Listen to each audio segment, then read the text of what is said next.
ሰላም ጤና ይስጥልኝ። የአርሚ 70 አባላት በሱዳን ከፍተኛ እልቂት እንዳጋጠማቸው ዛሬ ተሰምቷል።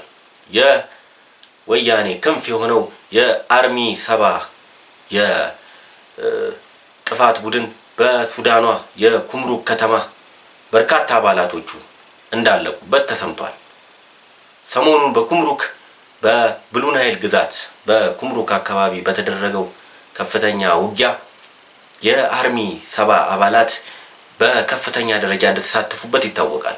ዛሬ እየወጡ ያሉ መረጃዎች እንደሚያሳዩት ከሆነ የአርሚ 70 አባላት ከትግራይ የተለያዩ ወጣቶችን በማስገደድና በማፈን ወደ እነሱ ቀላቅሏቸው ነበር። እንግዲህ እንደሚታወቀው እነዚህ ወጣቶች በብዛት እንዳለቁ ነው። ዛሬ በድሮን ጥቃት ማለት ነው ኩምሩክ ከተማ ላይ ማንነቱ ባልታወቀ የድሮን ጥቃት እልቂት እንደደረሰባቸው ነው የሚወጡ መረጃዎች የሚያሳዩት።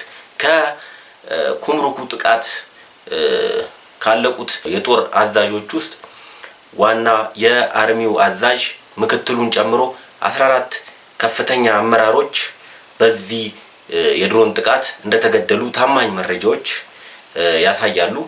ከዚህ በተጨማሪም በግፍ ታፍሰውና ታፍነው ወደ ሱዳን ወደ ባዕድ ሀገር ሄደው እየተዋጉ ያሉ የትግራይ ተወላጆች ወደ 100 አካባቢ እንደተገደሉ የሚወጡ መረጃዎች ያሳያሉ። እንግዲህ እንደሚታወቀው የበሰበሰ ዝናብ አይፈራምና ነው በሚል ይመስላል ህወሓት እያደረገ ያለው።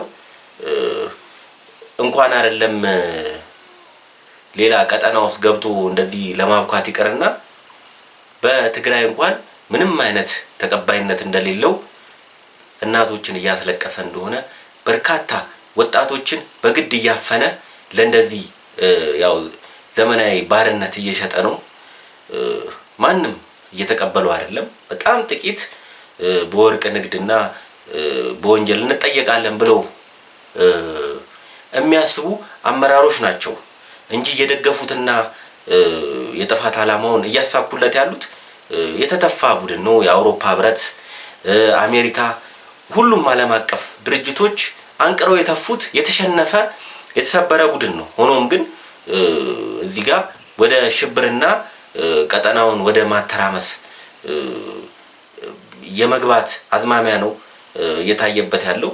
ሆኖም ግን በዚህ አትራፊ የሚሆንበት ምንም ግራውንድ አይኖረውም። ከመሰረቱ ከትግራይ ህዝብ እንኳን የተተፋ ወይም የተጠላ የከሸፈ ድርጅት ነው። የሱዳን እልቂት ውስጥ የሱዳን እርስ በርስ ጦርነት ውስጥ ገብቶ ደግሞ በዚህ ደረጃ የትግራይ ወጣቶችን ማስፈጀቱ እጅግ የሚያሳዝንና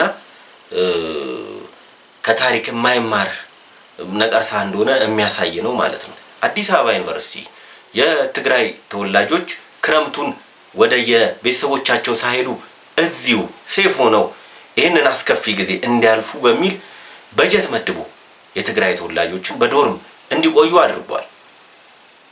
በዚህም ዩኒቨርሲቲው ሊመሰገን ይገባል።